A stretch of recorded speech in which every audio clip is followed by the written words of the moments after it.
تو اللہ کے بھی رنگ ہیں حضرت، جب کسی کو کچھ دکھانا ہو تو پھر خود ہی دلوں میں باتیں ڈالتے ہیں.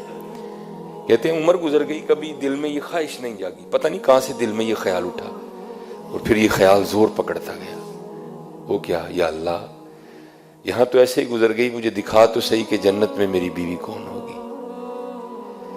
تو کہتے ہیں پہلی رات نہ میں دعا کر کے سو گیا تو قبول نہیں ہوئی، دوسری رات کی پھر نہیں ہوئی، تیسری رات کی تو قبول ہو گئی. خواب میں کیا دیکھا کہ سیاہ فام عورت ہے، اور خواب میں کہتی ہے کہ میرا نام میمونہ ولید ہے اور میں بصرہ رہتی ہوں. فرماتے ہیں آنکھ کھلی، تہجد کا وقت تھا، جاگ فقیرہ جاگ ویلا سرگیلا، جاگ فقیرہ جاگ ویلا سرگیدا، کھلائی دربار محمد رفیدہ. اٹھیا کرو صبح. نماز کے کیا کہنے حضرت، یہ جس وقت کی بھی ہو نماز کے کیا کہنے ہیں. دیکھو ہر ایک نے ایک راز ہی بتایا، ایک پردہ ہی اٹھایا ہر ایک نے. اقبال کیا کہتے ہیں، وہ ایک سجدہ جسے تو گرا سمجھتا ہے، وہ ایک سجدہ جسے تو سمجھتا ہے گراں، دیتا ہے آدمی کو ہزار سجدوں سے نجات. وہ ایک اس کو کر لے بڑوں سے جان چھوٹ جائے گی. لیکن حضرت انہوں نے نہ کیتا، ان کنوں کنوں نہیں کرنے پینڈے دے، انہوں نہیں کیتا، ان کنوں کنوں نہیں کرنے پینڈے.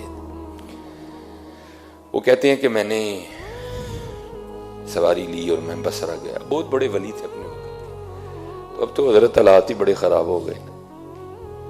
اب اپنے آپ کو دیکھنے کو تیار نہیں، ہر بندہ مولوی کی طرف انگلی کر کے کھڑا ہے بس. کبھی لوگ بڑا ادب کرتے تھے اللہ والوں کا، جانے نشاور کرتے تھے. جب آپ گئے تو بصرہ والوں نے بڑا پرتپاک استقبال کیا، بٹھایا، کھانا کھلایا. اب پوچھتے ہیں حضرت کس طرح آنا ہوا. آپ فرماتے میں نے پوچھا، او بھائی یہاں کوئی میمونہ ولید نامی عورت رہتی ہے؟ لوگ آگے سے کہنے لگے حضور آپ اتنی دور سے چل کے اسے ملنے آئے ہیں؟ وہ یہیں گھومتی ہے، ہم نے کبھی اسے منہ نہیں لگایا، آپ اتنی دور سے اسے ملنے کے لیے آ گئے. آپ نے فرمایا جو میں جانتا ہوں وہ تم نہیں جانتے. آپ نے فرمایا کیوں، کیا ہے اس میں؟ عرض کی حضور جب لوگ ہنستے ہیں نا تو لوگوں کو ہنستا دیکھ کے رونا شروع کر دیتی ہے، اور جب لوگ روتے ہیں تو وہ لوگوں کو روتا دیکھ کر مسکرانا شروع کر دے. دیوانی ہے وہ، اجرت پر ہماری بکریاں چراتی ہے، جو ضرورت کے پیسے ہوتے ہیں رکھ لیتی ہے، باقی اللہ کے راستے میں صدقہ کر دیتی ہے. یہ عصر کے بعد نا بکریاں لے کے لوٹے گی تو آپ میں لیجیے گا، آرام فرمائیں. آپ فرماتے ہیں میں نے کہا وہ بھائی عصر کس نے دیکھی ہے، بتاؤ کدھر کس سمت ہے وہ جنگل میں. لوگوں نے سمت کا تعین کیا. فرماتے میں چلا گیا. آپ فرماتے ہیں قربان جاؤں جب جنگل گیا نا تو کیا دیکھتا ہوں کہ وہ عورت ذات جنگل میں مصلی بچھائے نوافل پڑھ رہی ہے. وہ کہتے ہیں حیران کن بات یہ تھی کہ وہ نوافل پڑھ رہی ہے اور جن بکریوں کو وہ چرانے آئی تھی نا ان کو بھیڑیے چرا رہے ہیں. اگر کوئی بکری باہر جاتی ہے نا تو بھیڑیا اس بکری کو پھر لے جاتا ہے، لیکن بھیڑیا کسی بکری کو کھاتا نہیں. اللہ حضرت یہ اللہ نے فطرت میں رکھا ہے بھیڑیے کی، یہ اللہ نے درندوں کی فطرت میں رکھا ہے. اگر ان کو ایسی کوئی چیز دکھائی دے تو دعوت نہیں دینی پڑے گی، وہ یہ فطرت ہے نا حضرت، یہ فطرت میں. اب فرماتے میں حیران اس بات پر تھا یہ فطرت کس طرح بدل گئی. وہ یہ کیا ہو گیا، یہ بھیڑیوں نے بکریاں کب سے چرانی شروع کر دی.